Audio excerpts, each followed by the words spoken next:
start posting the guidelines on the chat. Okay.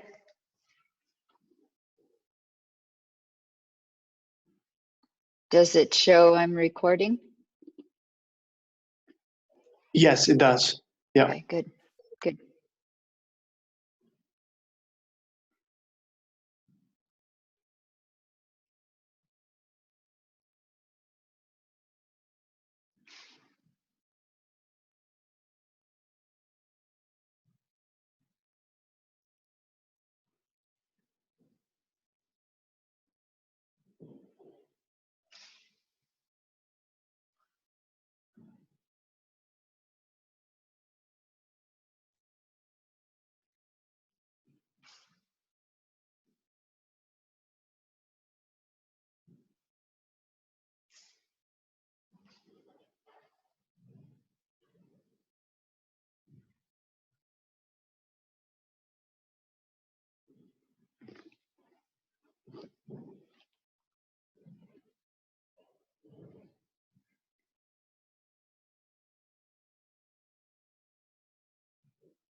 Okay, let's get started.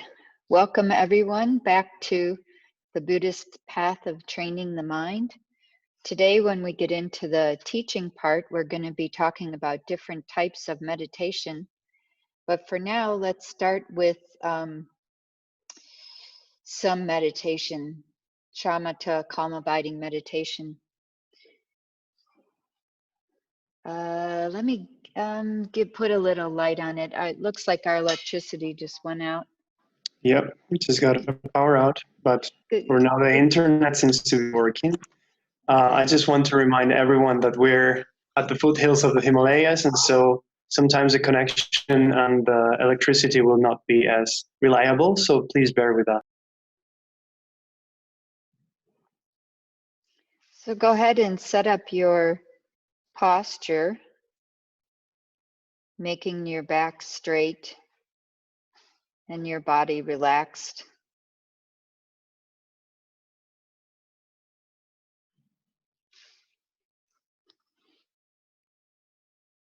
And to help with that relaxation, you can take some very deep breaths, being sure you empty your lungs completely so there's space to take in a full breath.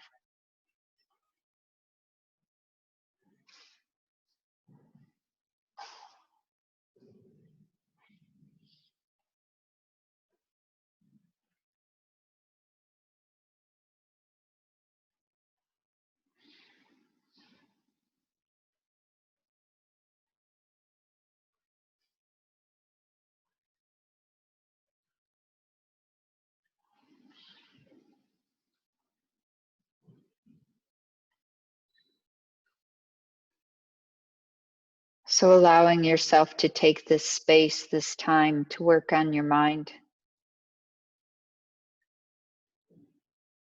And be, for now, in this present moment.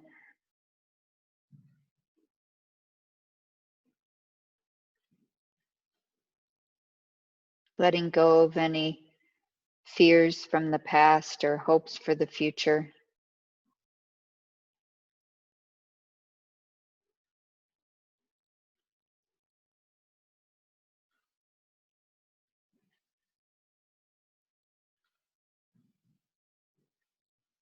And setting a positive intention that the reason why you're doing this class is to benefit your mind, to develop yourself,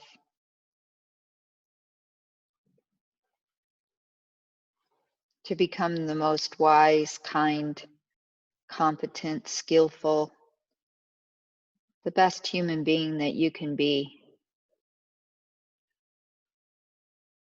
to develop your positive qualities.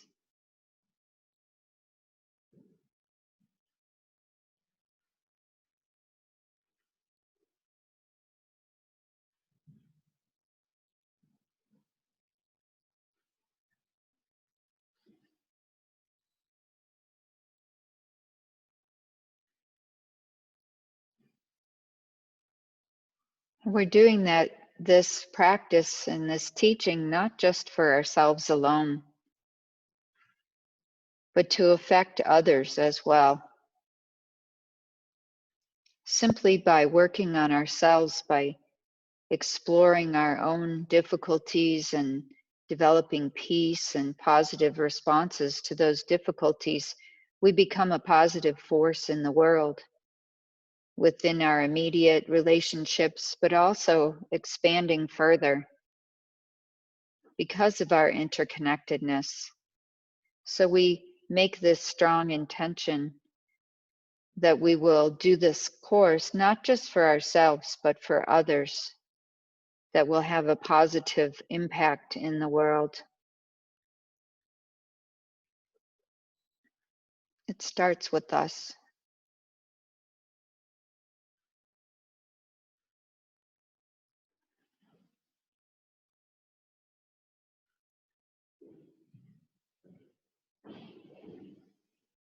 And really want that positive influence to emanate out.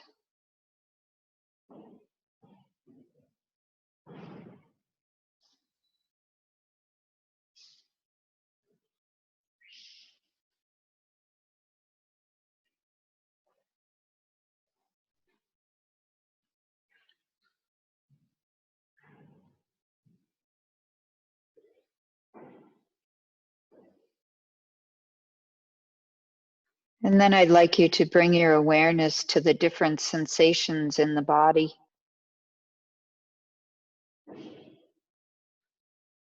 Wherever you notice there may be some tightness,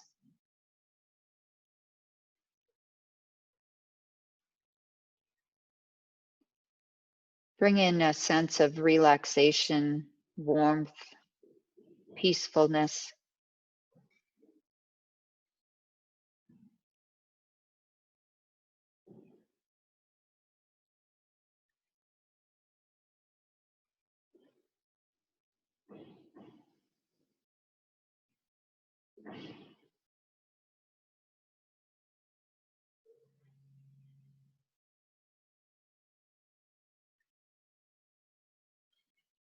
We often hold tension in our face or in our neck, in our shoulders, in our abdomen. So if you're noticing any tension in these hot spots, just kind of drop it, let it flow out.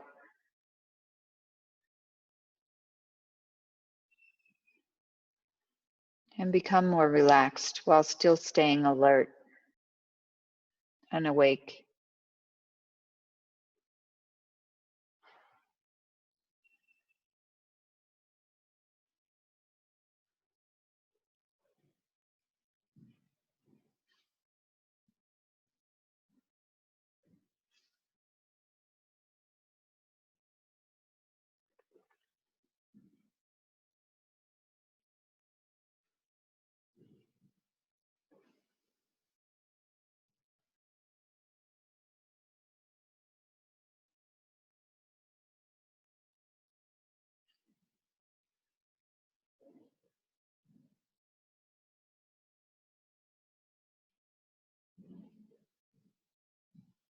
And now I'd like you to bring your focus to your breath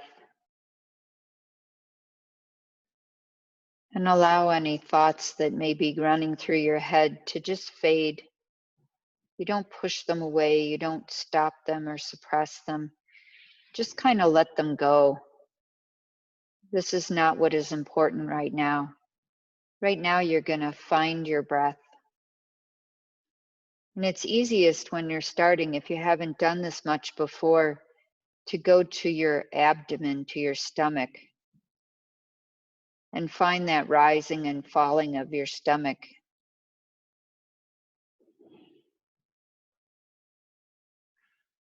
And I'd like you to just start with the in-breath. So bring your attention to the in-breath and follow the whole thing from beginning to end, the whole in-breath. Notice the sensations. Notice the experience of breathing in.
Now let go of that and bring your awareness to your exhale, to the sensations of letting go of your breath, of releasing it, allowing it to exit.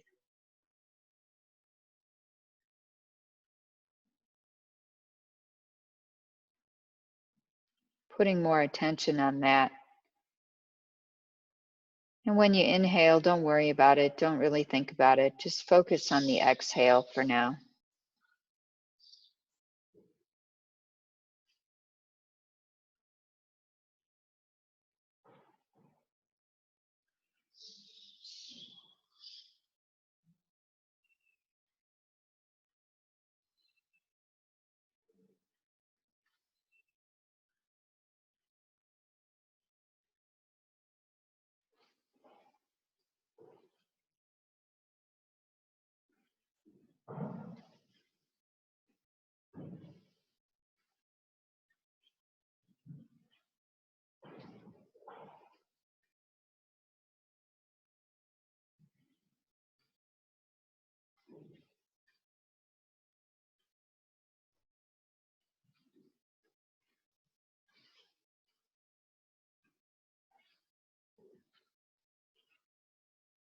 Now I'd like you to bring your awareness to the gaps between the breaths. So watching and becoming aware of when the exhale stops before the inhale begins. And same on the other end. And just be present with the spaces between.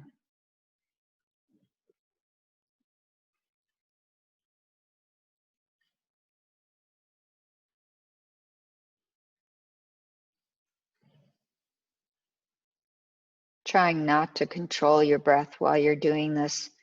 Just let your breath find its own rhythm and you watch.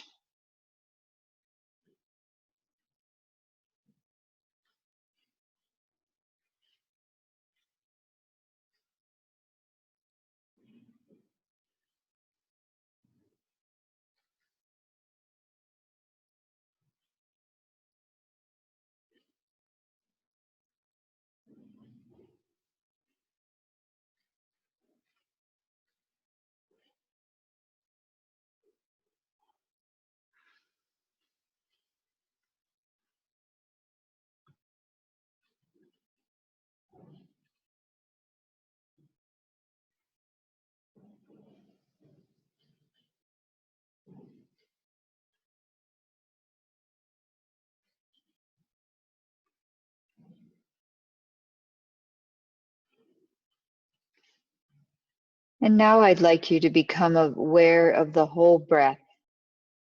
See if you can't follow all of it.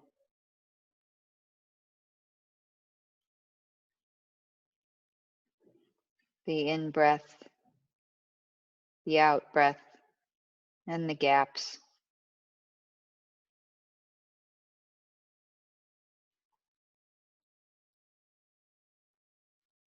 And just allow the mind to ride on that cycle.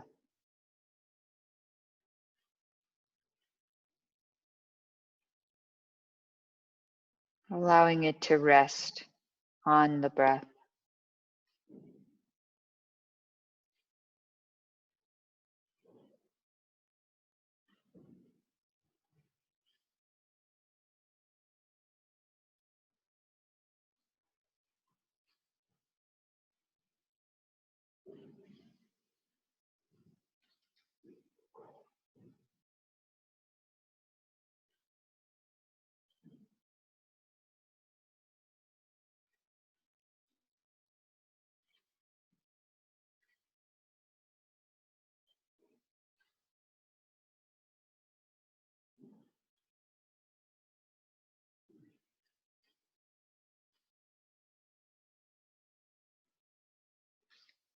And if you get drawn away by something going on in your mind, or sounds or distractions around you, just kind of notice those and then let go of them, release them, and then find your breath again and come back to it.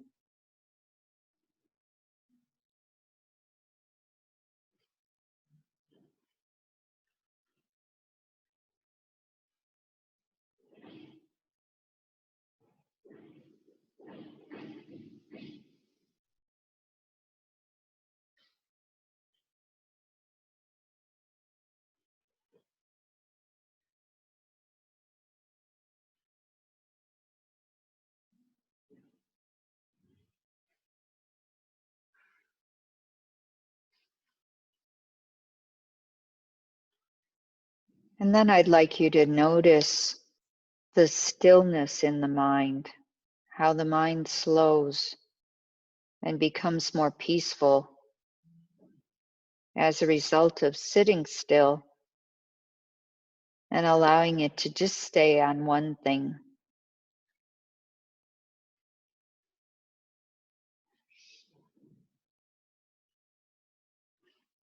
So notice your experience of peace and calm that comes within this meditative state.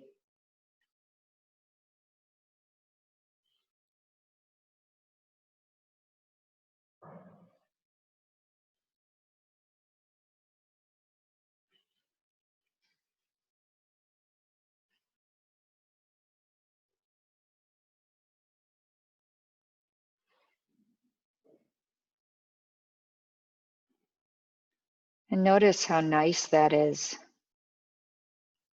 how relaxing and restful it is to just be in this meditative state,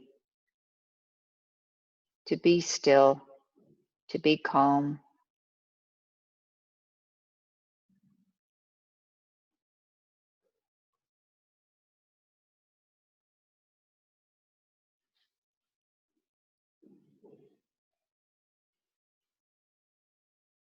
Allowing yourself to be refreshed by this experience.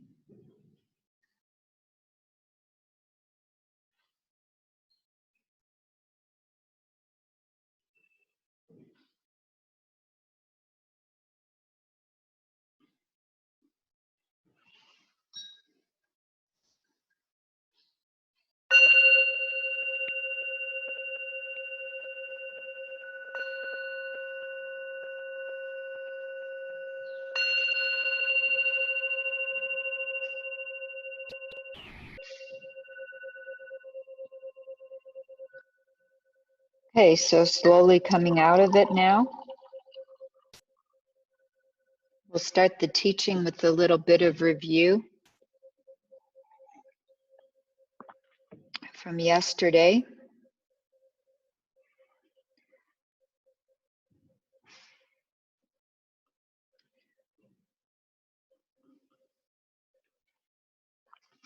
So yesterday we talked about the mind,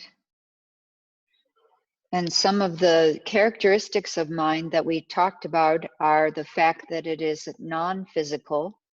It's not something that you can see. It doesn't have edges or corners.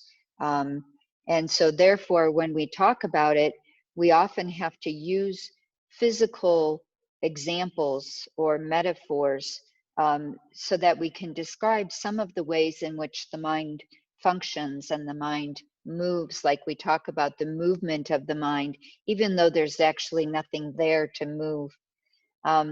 We talked about the fact that it's clear like a mirror, so it can reflect those things that we sense with our senses, like what we hear and what we taste and what we see. And then it also, but it isn't dumb like a mirror, so it has an ability to know, to understand, to bring some discrimination to the things that it is reflecting. So it has this knowing or luminous quality to it. Then it also changes from moment to moment. So it's what we call impermanent, constantly changing. And we saw that a little bit in the meditation that we did. And then we talked a bit about how it is the source of our happiness. So even those people, so if we were to look at happiness from a materialistic point of view, sometimes a materialist would say that what makes us happy are our external situation, the conditions that we have, you know, good food and good friends and, you know, lots of nice sensory experiences, that's actually the source of our happiness. And the more that we have of that, the happier we will be. But in actuality, if we look carefully about that, we see that there are very affluent people who aren't necessarily happy, and we see people who have very little who can be very happy. So it isn't necessarily completely dependent on our external circumstances. The mind plays a huge part in whether we're happy or not. Then we also talked about the fact that it's a beginningless continuum. So each moment of mind, you know, what I'm thinking now is the result of previous moments of mind that are the cause for this particular moment of mind. So in the meditation, we connected those moments. We thought about experiences earlier in our day that affected us, and experiences earlier in our lives that also connect to and influence the experiences that our minds are having right now. And then we talked a bit about the fact that it's beginningless. It doesn't have a beginning. There was no point in which it was created. It's always existed, and it also will continue to exist. Then we talked about the fact that it's not exactly the same as the brain, but it is interconnected with it.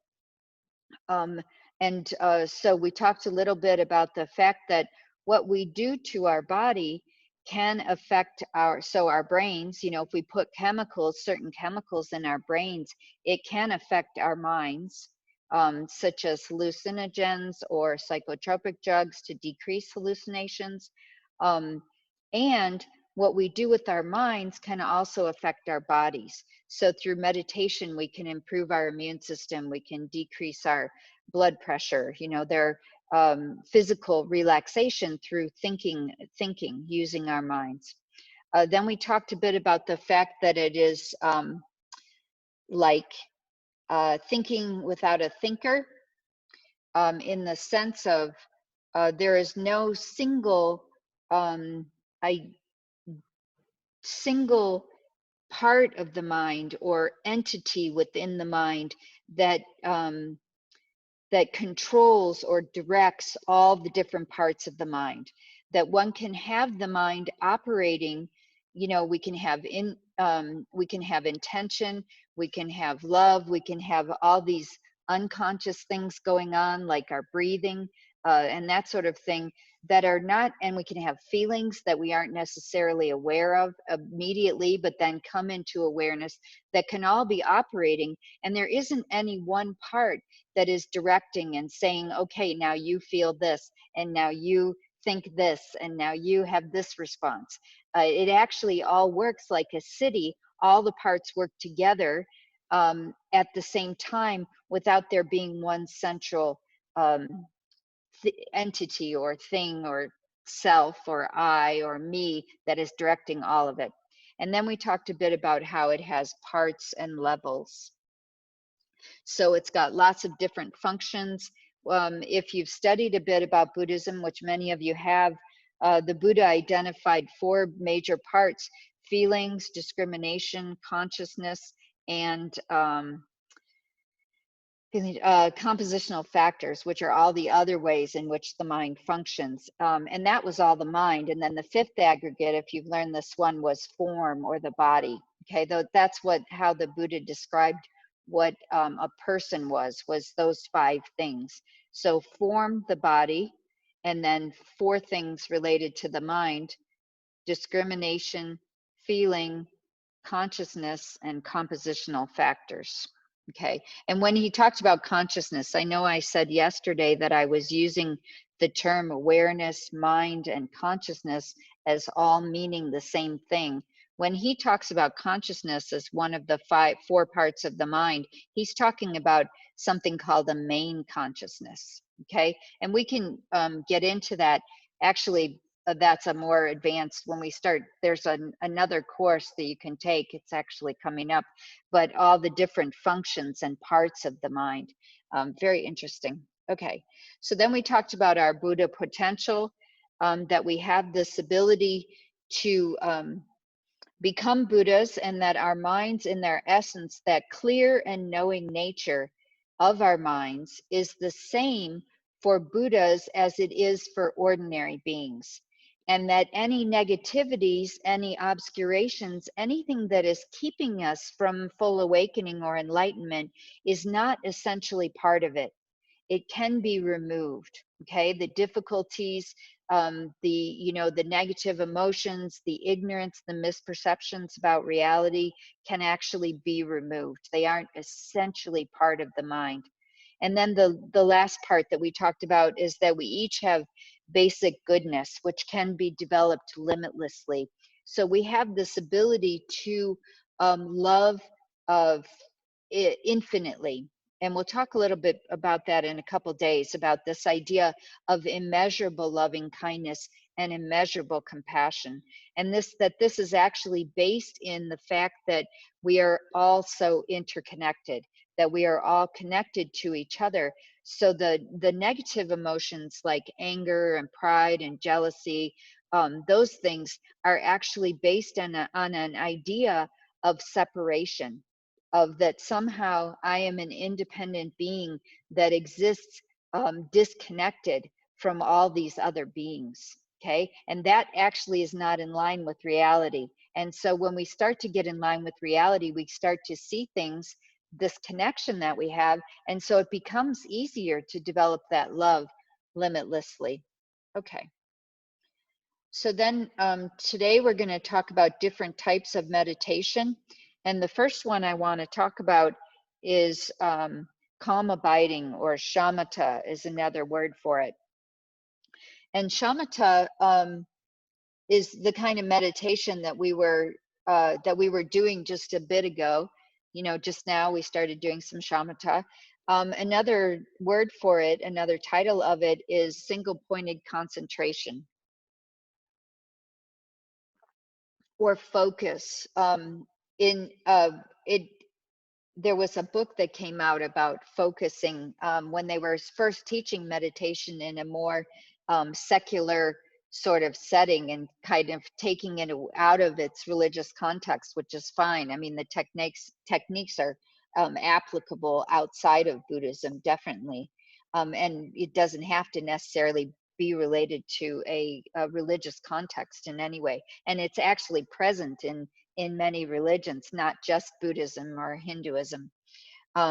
So this idea of focusing the mind, working with the mind, allows us to have thoughts and emotions without necessarily engaging in them.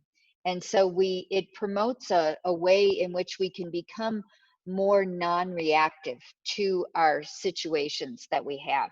So we're starting off in this beginning. If you're a beginner meditation person, if you're first learning how to meditate, we start you off with a lot of relaxation, because oftentimes it's easier to work with the mind when it is more relaxed, when it has slowed down a little bit. Because when our usual mode of functioning in our minds is to be very distracted, even when we're asleep. Our dreams, we hop around, a lot, and the mind moves very rapidly. It gets drawn by whatever external stimulus is happening. It gets drawn away by mental images, by memories, by feelings, and it's constantly jumping around from one topic to another, or one bit of content to another, which can be very tiring and hard to actually sustain any kind of focus, right? Engagement in anything. I think modern days, where we actually become more focused, is in many ways is on television. But it's interesting, if you've ever watched like movies for children's movies that were made like in the 70s and 80s, compared to children's movies that are made now, the pace of the changing scenes, it very clearly is much quicker. It's much faster. It's like we're all hyperactive, attention deficit, functioning, and we all constantly have to have this changing stimulus. And it's actually not very peaceful. It's kind of, yeah, it's not what. So what I had to do with this calm abiding was start to see that it's much more comfortable to slow down a little bit. Okay. At times, I mean, of course, if we have crisis, if we have emergencies, we want to be able to respond quickly. But unfortunately, um, we have in our modern society, we have a tendency to be very stimulated. I mean, there's this big problem with the hormones. Cortisol, I think, is the hormone that we generate in response to stress, because our minds are very good at seeing negativity, seeing fears, seeing possibilities, of bad things that could happen. And we don't have a lot of time to just be at peace and be accepting, and be relaxed about our situation, because it really isn't always a crisis. But we're very good with our minds at creating this, anticipating the worst things that could happen. And especially now, when we don't have, we can't go out, we're stuck, with our own minds in our homes. We could do lots of ruminating. We could be very much in our minds. And so learning to sort of step back, we don't necessarily have to believe everything that we think. We can step back and learn to let the mind do whatever it's going to do, but we find a place of stillness inside, a place of calm, a place of peace that is actually closer to who we actually are and how the world actually is. It's much more of a peaceful place than our minds, and our minds, they're great tools, right? But they take on these habits of their own that are not necessarily beneficial to us.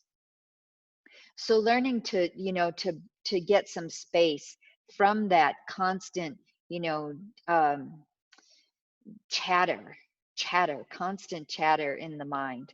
And this is what calm abiding can do by teaching the mind to be focused on one thing, like the breath. Well, the nice thing about the breath, when we're first starting off using the breath, is that it is a non-conceptual thing.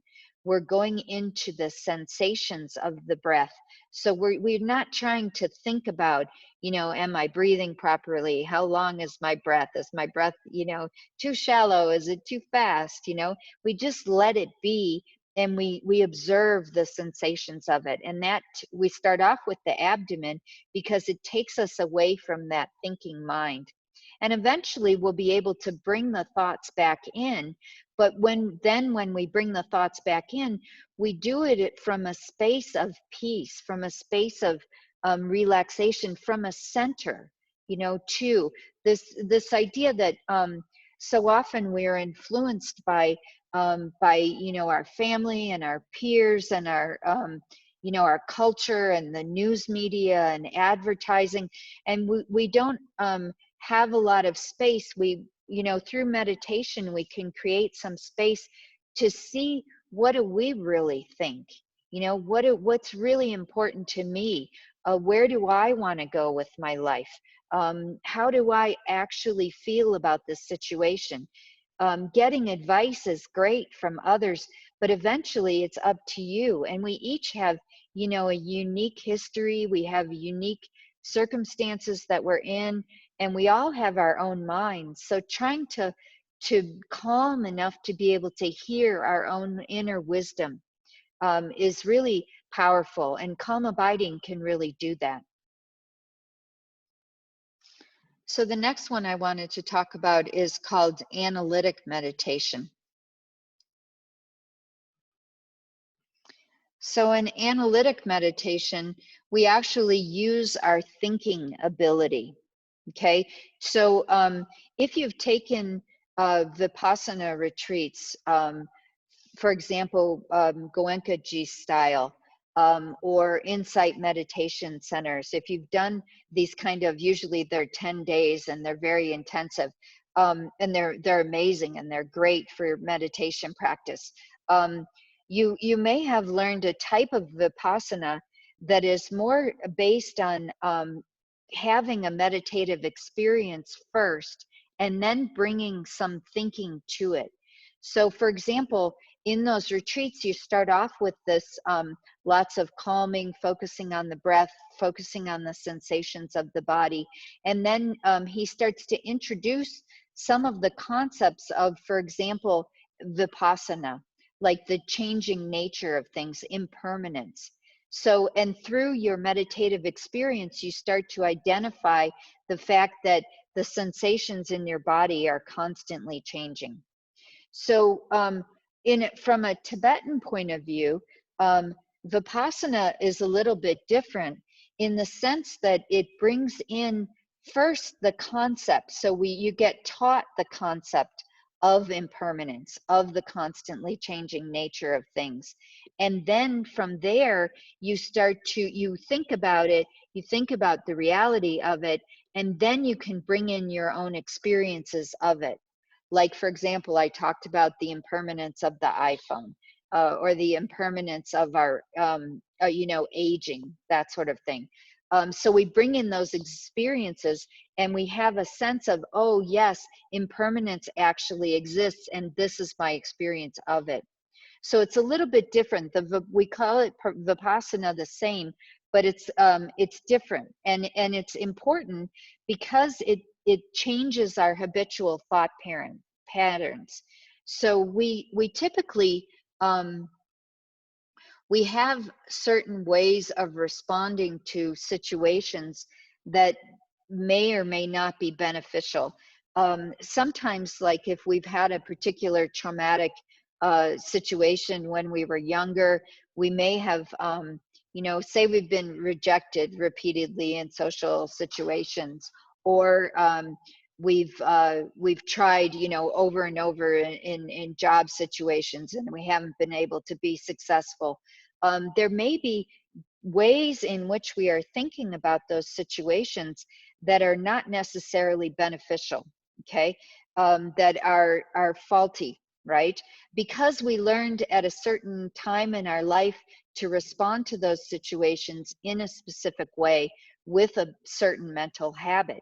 And now when those same conditions come together, we respond in exactly the same way, but it may no longer work, okay?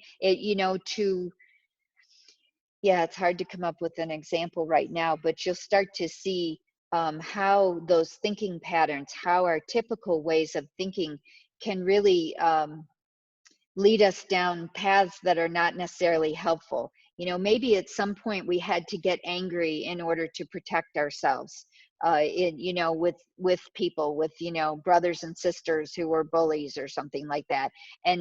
But now whenever someone even reminds us a little bit of our brother or sister, we react with this, this sense of anger. And that's not necessarily helpful. And it's of course not helpful in the world. So through analytic meditation, we can start to create new pathways in our brains, actually, through working on these habits of our mind. So when we're really young, we have, so in the brain is made up of these cells called neurons, and they're very thin and they're very long. And then they also have all these branches at the ends of them. And those branches connect with other neuron cells through chemicals that are released into the gap, right? So from here to here, there's a gap. And when we're young, we have lots and lots and lots of these branches, and we have other cells that are connecting, and we have all these branches that are happening, that are present in our brains as our brains develop. But as we get older, what happens is those connections that we don't use die off. They start to go away, okay? And those ones that we usually use are actually strengthened. And those we can see that those become like railroad tracks. And so what we've learned actually more recently in neuroscience is something called neuroplasticity, where we can start to grow you know, say we have this really powerful connections between these two cells, we can actually start to grow new connections, new ways, new pathways of thinking. Okay, and we do this all the way until we die. I mean, earlier in life there was yeah, in earlier in the study of science and cells, they thought that, you know, once, you know, your brain cells were developed, then all that happened was that you lose them. But now we're learning that you can actually regrow them. And the process of meditation is part of this, developing this brain in a way that that becomes more functional for us, better, you know, better able to integrate our experience.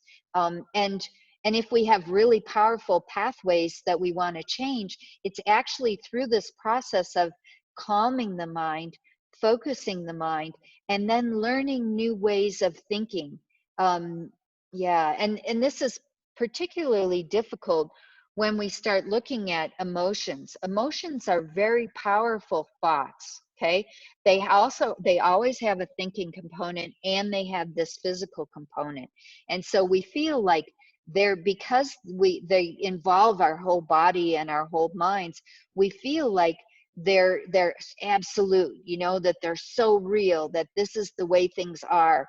And yet what we can find out is that we don't have to be pulled by those emotions. We don't have to be directed by them.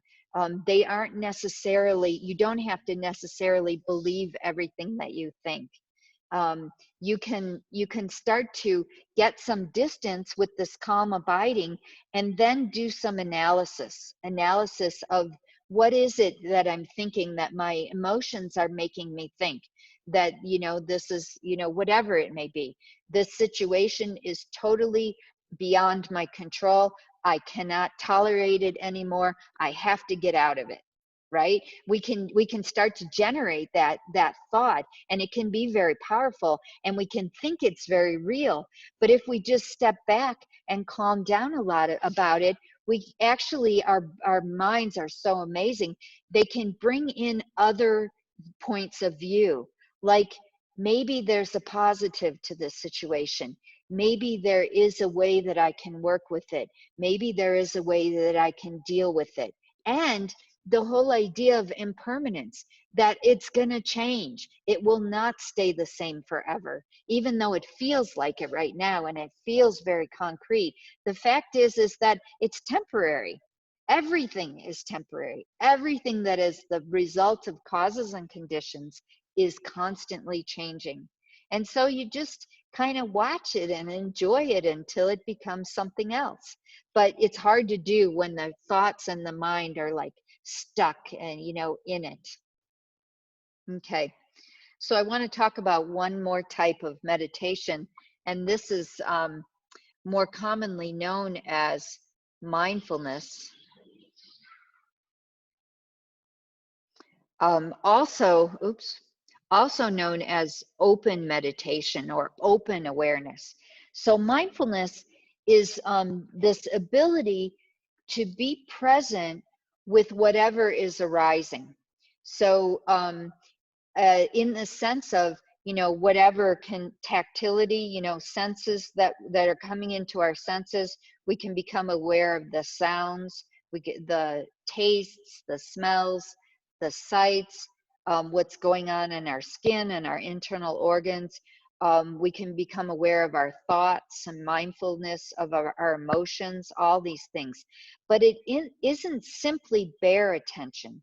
It's not just the idea that that we becoming involved in whatever is arising around us, but it's also this being aware of the fact that we are conscious, that we are aware of being aware.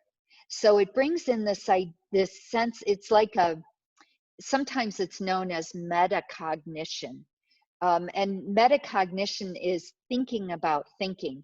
So not only am I present with whatever is happening, let's say in my body, but I'm also have this sense of that I am observing the sensations in my body. So I am aware of being conscious, okay? And this actually, mindfulness, in the word for mindfulness also is remembering. In Tibetan, it has this sense of remembering. So it has the ability to improve memory. Okay, so it isn't just a sense of being just absorbed in whatever is arising, but it's also this sense of a subjectivity. You know, there's the objectivity of whatever I am observing or experiencing in the moment, but it's also an awareness of my subjectivity, that there is a mind present that is conscious right now. And this has the ability to bring us into the present moment. Okay. So those were the types of meditation that I wanted to talk about: the calm abiding and the analytic and the mindfulness, or also known as open awareness. So if you wanted to type in some questions, we can do our question and answer section of the teaching now.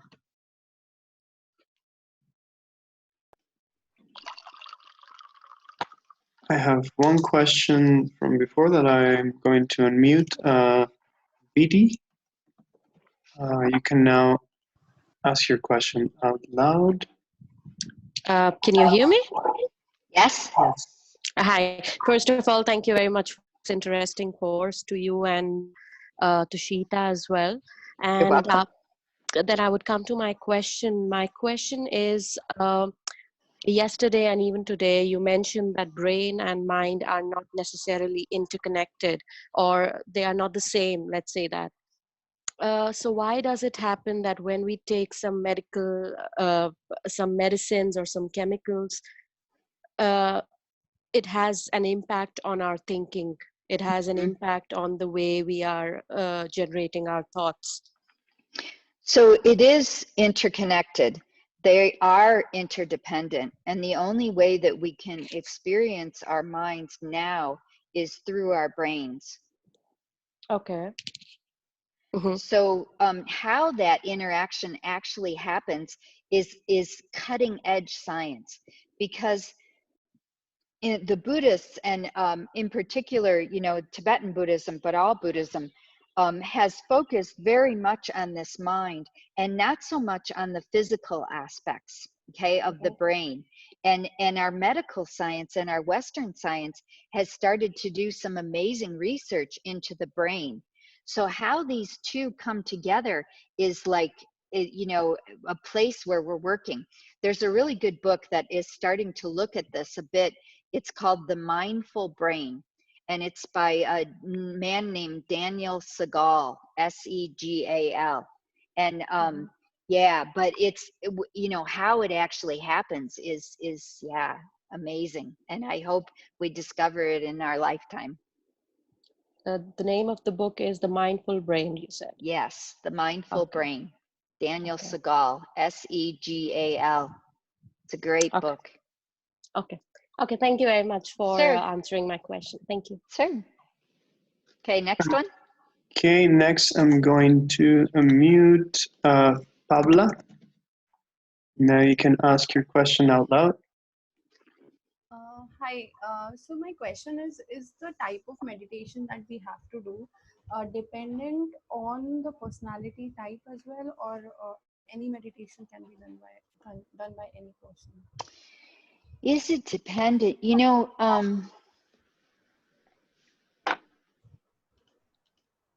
I think that some people find it easier to do certain types of meditation to start off with. Like some people, you know, may not, they may find the breath way too boring to focus on. And so then using a mantra, you know, to meditate may be easier for some people. And that's fine. If that's, you know, if that's what gets you calm and gets you focused, you know, using a mantra is great.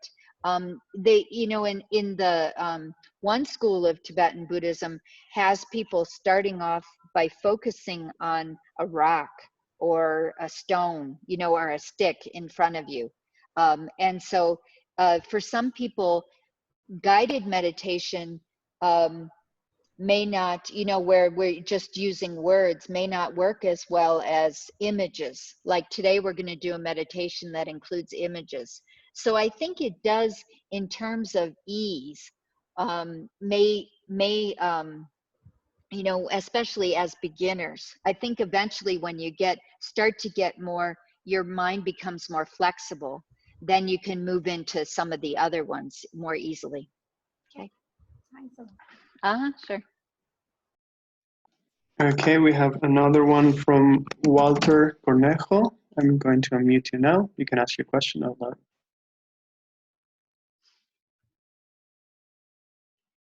Hello. Walter? Yes. Yes, I'm here. Well, my question is about the technique of mindfulness, because I always have this misunderstanding about the or confusing thing with shamatha and mindfulness. So I want to know what is the Tibetan word or Sanskrit word for mindfulness, and if they are the same, or mindfulness is some part of shamatha. Yeah, there are two different words in Tibetan. The Tibetan word for calm abiding for shamatha is shine, which is similar to the word peace. And for mindfulness, I think it's drenpa, which is also the word for remembering. Yeah, so being present with what is arising in the mind is different from shine, which is where you're making the mind peaceful on one thing. So both of them are directing attention, but in shamatha, in shine, you are directing the attention to one thing. And in mindfulness, you are becoming aware of how the mind is functioning or what is happening in the senses. So you aren't necessarily directing it to a specific thing, you're actually directing it to whatever is arising. Does that make sense? As well as, yeah, okay. As well as having this awareness that you are conscious of it. Okay, thank you. All right, you're welcome. Thank you. Another one? Sure. Let's do, I'm going to unmute Tal Shavit. You can now ask your question out loud.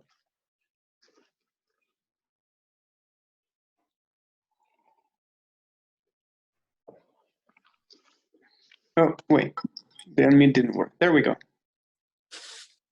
Hi. Hi. So I'm wondering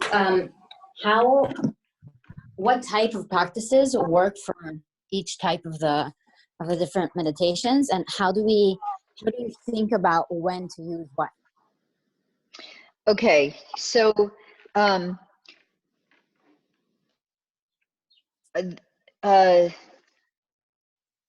what type of meditations work for what? I think you have to do, okay, let's see. The way they recommend the training, so the way that I was trained and the emphasis that I have always had is that you start off with calm abiding, with the shamatha practice. You start off there because that allows you to practice training the mind. So that is very good for anxiety, for fear, because it is so related to relaxation. And then eventually it also allows you to put your focus on those specific topics that are going to help you change your mind, that are going to help you think differently. Okay. So, so I think starting off with calm abiding, and I think if the mind is really out of, like, if you're so distracted and you're upset, or you feel really overwhelmed and you can't calm the mind at all, you might want to start with mindfulness, so awareness of whatever is arising, and that can sometimes help be like a bridge to get you to that calm abiding. If the breath doesn't help you calm down, you may just have to let whatever is happening come up, but also be calm with it, you know, be present with it and just watch it. So that's, it depends, yeah, where you're at. Does that help a little? Okay. Yeah. Can I have a follow-up question? Sure. So the way I thought about mindfulness is something that is also done kind of like outside of the pillow in daily life. Sure. Is this also the case, or how you Yes. think about it? Yes, definitely.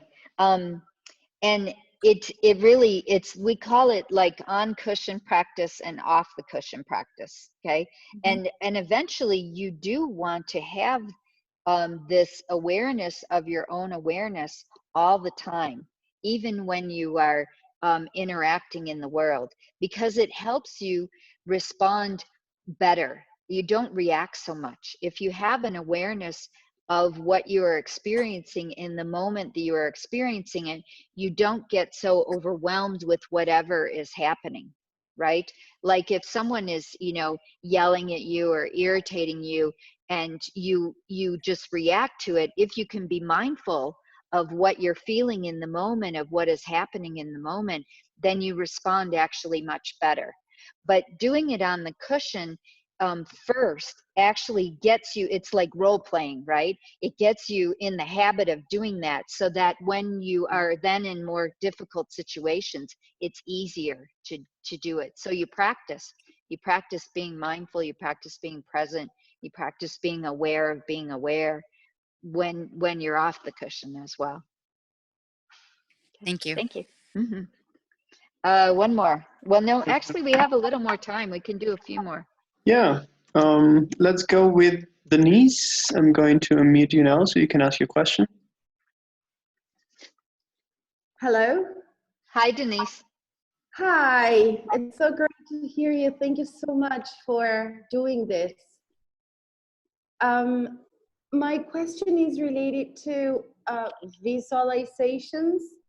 Okay. All these meditations that takes you to visualize other things rather than what is going on in your mind. Are they helpful? Is it okay to do those, or what does Buddhism think about that? So definitely visualization is a type of analytic meditation. And the purpose of using visualization in Buddhism in particular is to generate, like be a stepping stone to generating experiences that we want to have. So for example, say, you know, someone hurt me really badly, and I'm having a really hard time forgiving them. So I feel like my heart is really closed, like it's like a rock. Okay. And yet I want to be able to forgive them. I want to be more soft toward them, to be more kind to them, instead of having this reaction, you know, every time I see them that they're you know, I just reject them, right? And so an example of a visualization that I could do is imagining that I have, like, that my heart is a flower, you know, like a lotus flower that is opening slowly toward them. And I can visualize that and use that visualization. So I can imagine the softness of the flower, you know, the petals, the fragrance, and this idea of it opening and releasing, and imagine that that is what my heart is doing. So that visualization becomes a stepping stone to the actual experience of being open to that person, having a warmth and a kindness toward that person. So that's just an example of how you can use visualization and guiding. And then it's also used in Tantra in particular. When we start, we use visualizations of specific deities that represent qualities that we want to develop. So for example, we can visualize a Buddha who is an extraordinary being, and we visualize ourselves becoming that Buddha.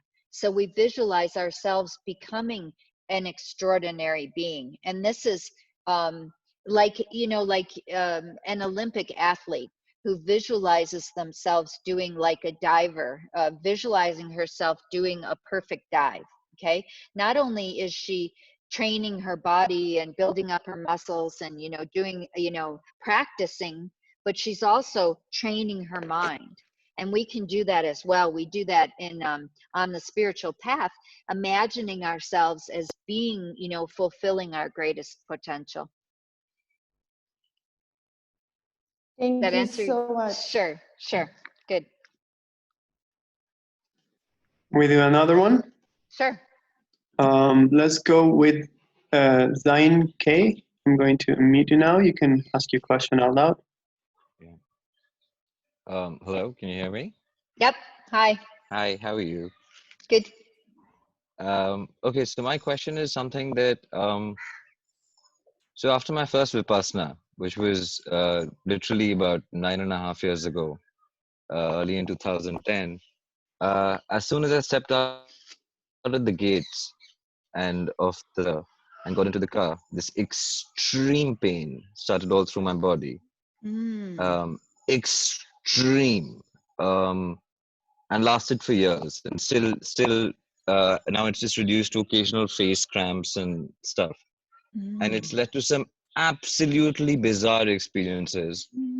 It has me labeled as crazy by enough people. Well, you talk to someone who's a little more spiritually inclined.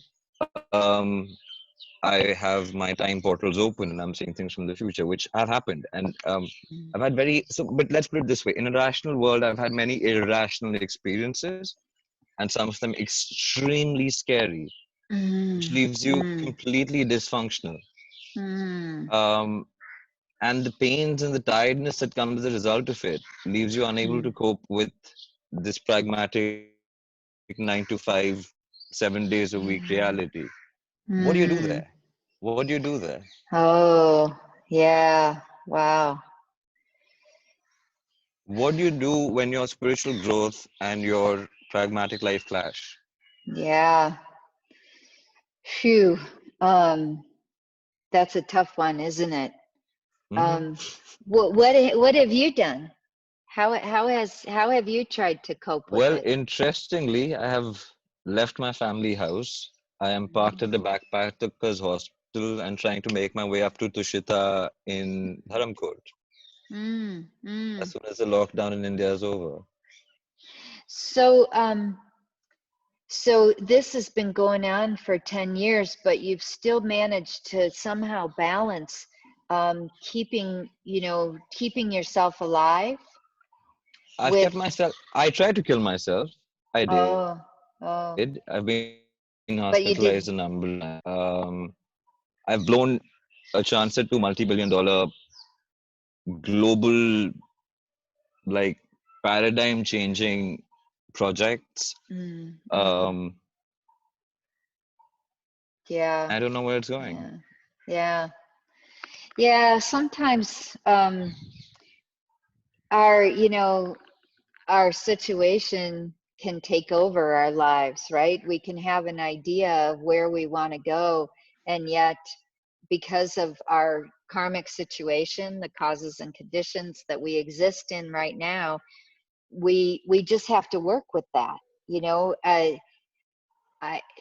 It's and it's not that that we blame ourselves, because that doesn't help, right? You can't judge and blame yourself and say, oh, I did something horrible in my past, so therefore I deserve to experience this now.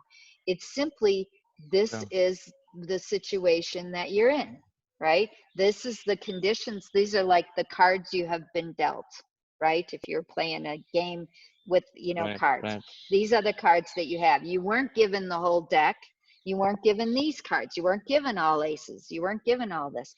So then how are you going to play what you have, right? How are you going to work with it? So that's what you get to figure out, isn't it? It becomes like an adventure or like an art project. Someone gives you a certain number of, they give you a certain number of supplies, and now you get to create a masterpiece with it. But you don't have all the supplies in the world. but you do have, and in some ways being limited really stimulates you, right, to work with it, to go with it, right? Yeah, go ahead. But isn't one of the cosmic rules the rule of free will of choice? Well, according to Buddhism, we don't have complete free will to do absolutely anything. That wouldn't make any sense. Like, I'm not a bird, I can't fly. You could say that would be complete free will. But we also aren't totally dependent either. There's no such thing as absolute destiny either. But there are certain conditions and causes that are present for me. Like, right now I only have a human body.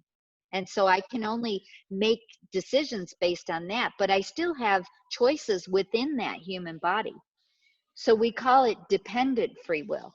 It's like, it's not complete free will, but it also isn't complete destiny either. It's somewhere in between that. Okay, all right, we need to move on to the Thank you. meditation. Yeah, thank you. Okay, so the take over. Okay. Can you hear me? Can you see me? There we go.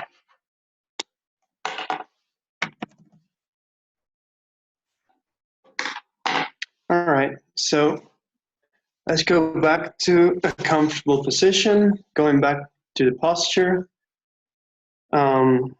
If you want to sit cross-legged or on a chair is perfectly fine, as long as you keep especially your back loosely upright and allow your body to become grounded and stable, and as much as possible relax. No need to tense up.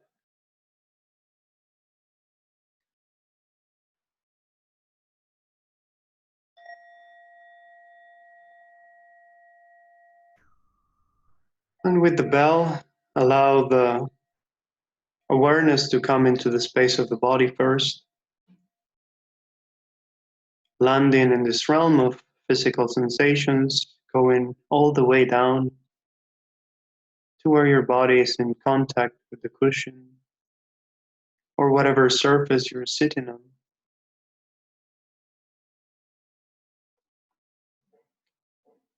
And take a moment to notice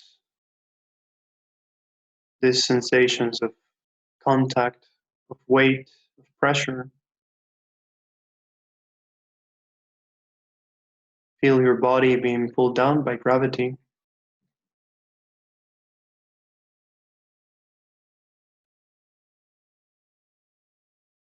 Feel its solidity.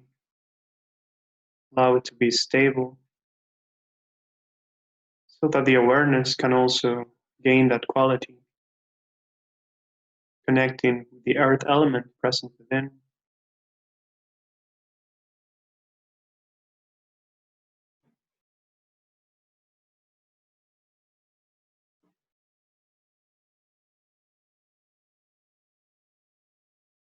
And then slowly and gently expanding that awareness to cover the entire space of the body. Taking a moment to notice your body, to be aware of it, its different parts, and especially the physical sensations that arise in this space.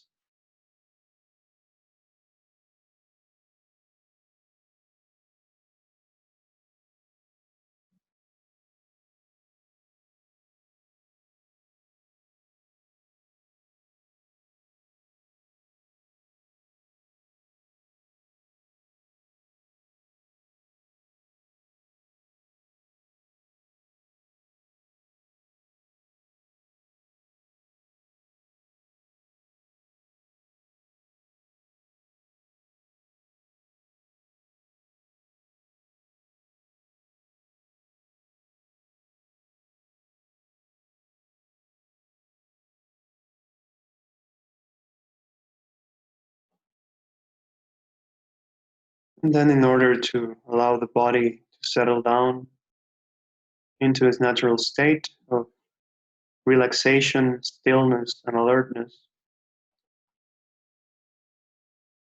Allow yourself 3 deep breaths, filling in the lungs to their full capacity with the in-breath, breathing in fully and completely, and then gently letting go, releasing the out-breath. Breathing in calmness and relaxation, breathing out tension and tightness. Breathing in peace, breathing out worries and concerns.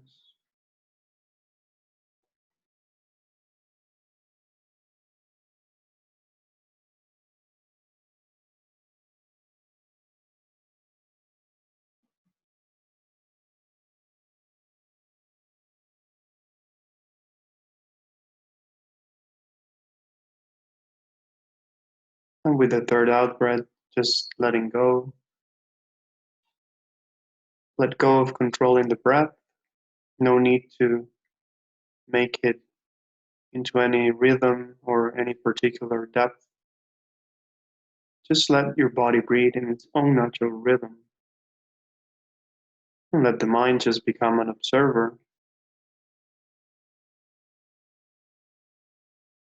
And for a moment, in order to synchronize body and mind in this state of calmness, we'll pay attention to the physical sensations of the breath as they arise in the area of the abdomen. So bringing your attention to your belly, simply notice how it moves, expanding with each in-breath and contracting with every out-breath.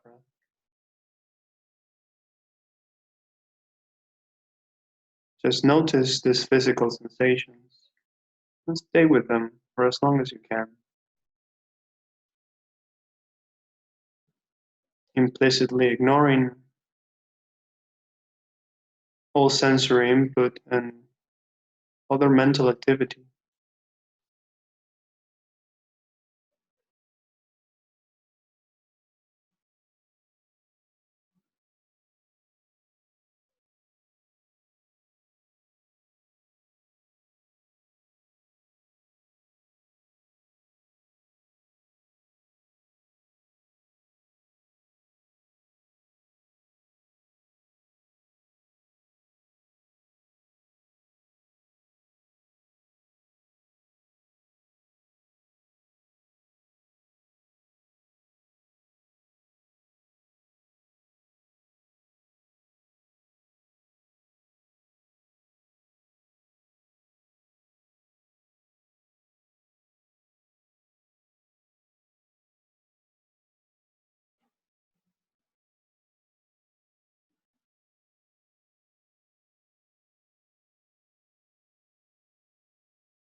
And now that the body and the mind have settled down, they've become a good basis for meditation. So from this state of serenity and calmness, we let go of observing the breath and physical sensations, and we bring the attention to the space of the mind where mental images and thoughts arise.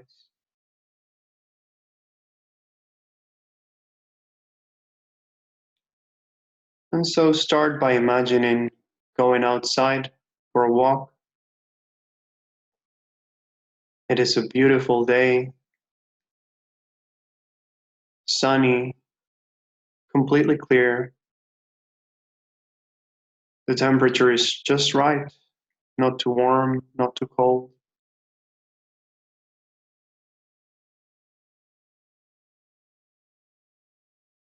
The air is sweet and pleasant. And so you decide to walk up a hill.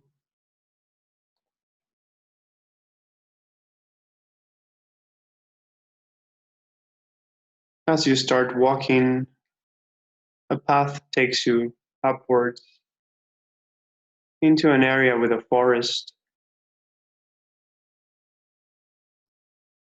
Here you can observe the sunlight being filtered by the leaves of the trees. You can notice the smell of the wood, of the leaves on the ground, of the various plants and flowers around you.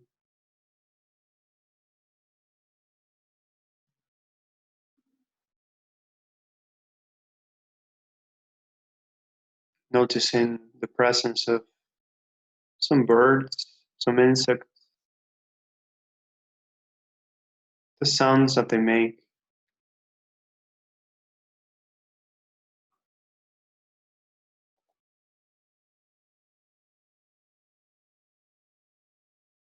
You can also notice the presence of a creek flowing downhill, the sound of water at a distance.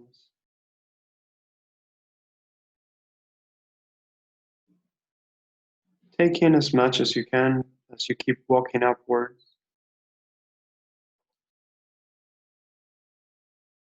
Notice how things appear so clearly to the senses.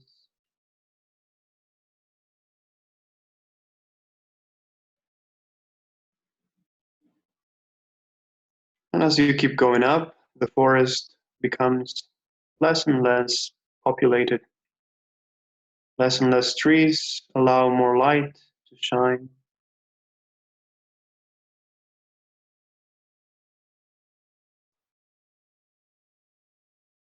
Perhaps you can even decide to take out your shoes and simply feel the ground with the soles of your feet.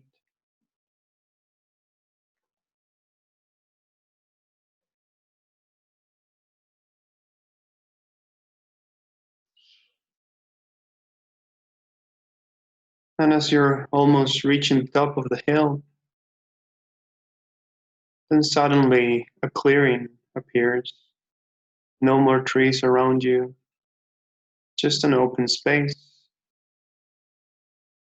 with green grass,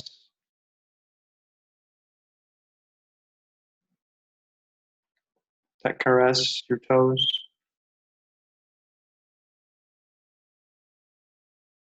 And you make your way to the very top of the hill, from where you can see down in the valley. You can see very far away. But on the top part of the horizon, there's this huge blue sky, not a single cloud on it, just this open and clear space.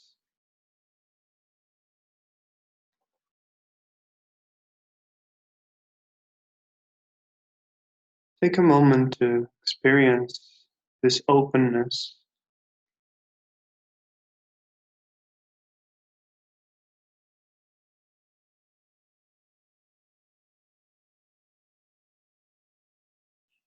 And being in such a beautiful place, in such a pleasant spot, you then decide to lay on your back.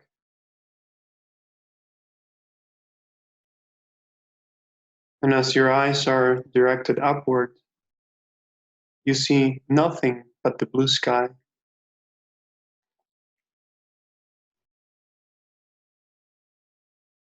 Really take it in, this openness, this infinite sky,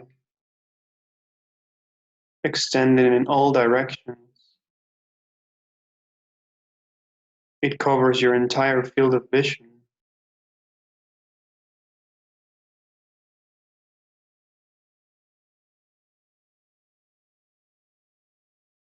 And with this experience, try to release your awareness into the space, into the sky.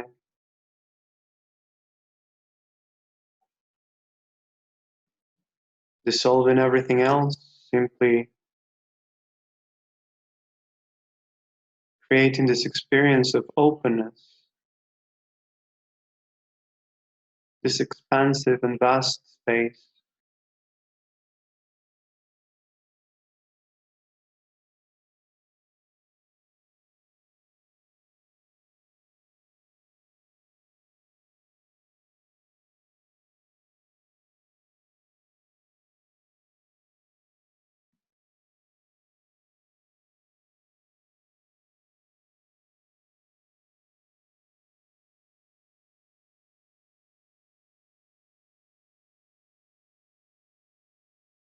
So making your mind like the sky, infinite and unobstructed. If any distractions arise, such as thoughts or memories or sensory input, just see them as clouds, which come from the sky itself and dissolve back into it. They don't disturb the sky, they don't affect the space, but they simply arise, abide, and dissolve.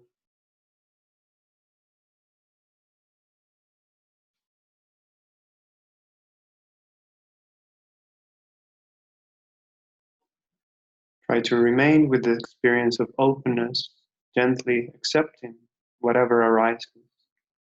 No need to change anything, no need to control it.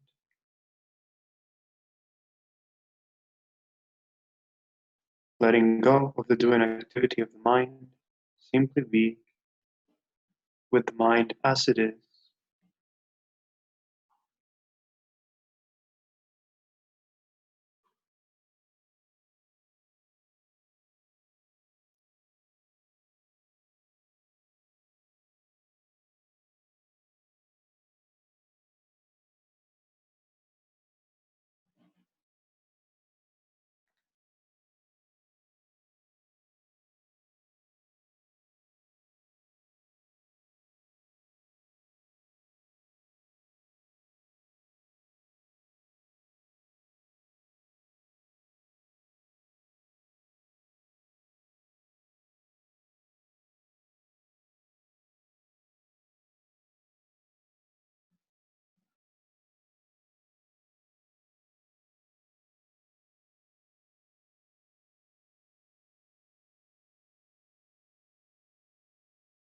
And if you happen to get lost in thoughts or distractions, simply notice them. Be aware that you're becoming distracted.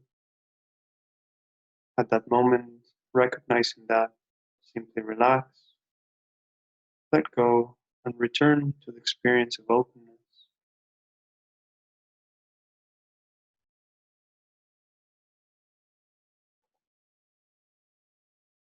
Connecting again with the clear nature of your own mind, this infinite space where anything can arise.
Gently, slowly coming out of the meditation and noticing once again your body, your surroundings. And as much as you can, keeping an awareness of this spacious and open, clear mind.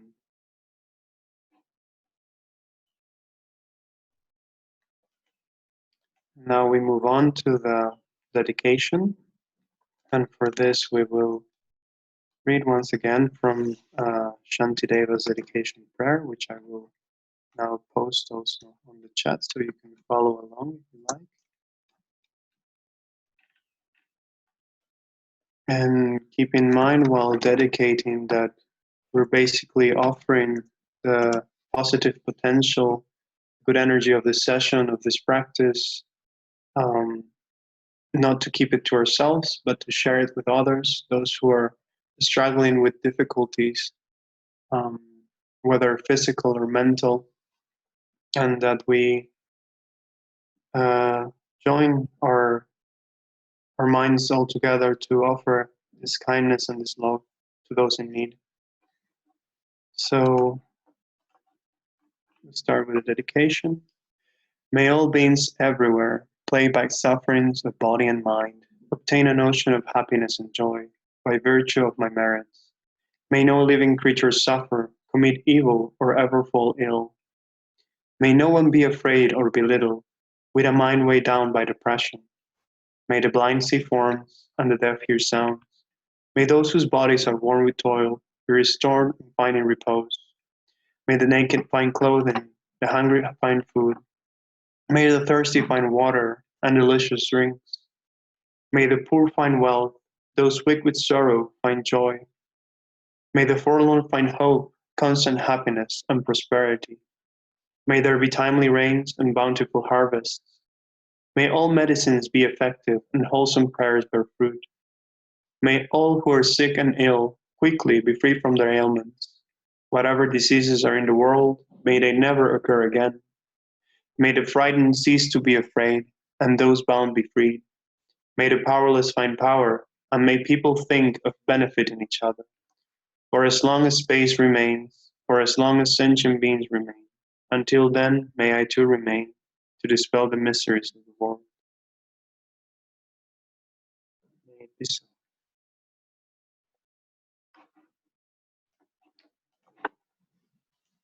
All right.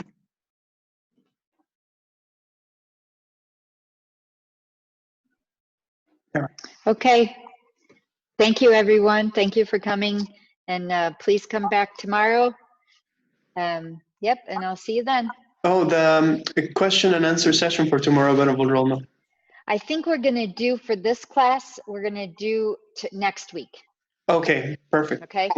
Yep. All right. Yeah, so next week what we're going to do is have an hour of just question and answer after the regular class. So if you have questions that you haven't had the opportunity to ask, we'll open it up just for Q&A.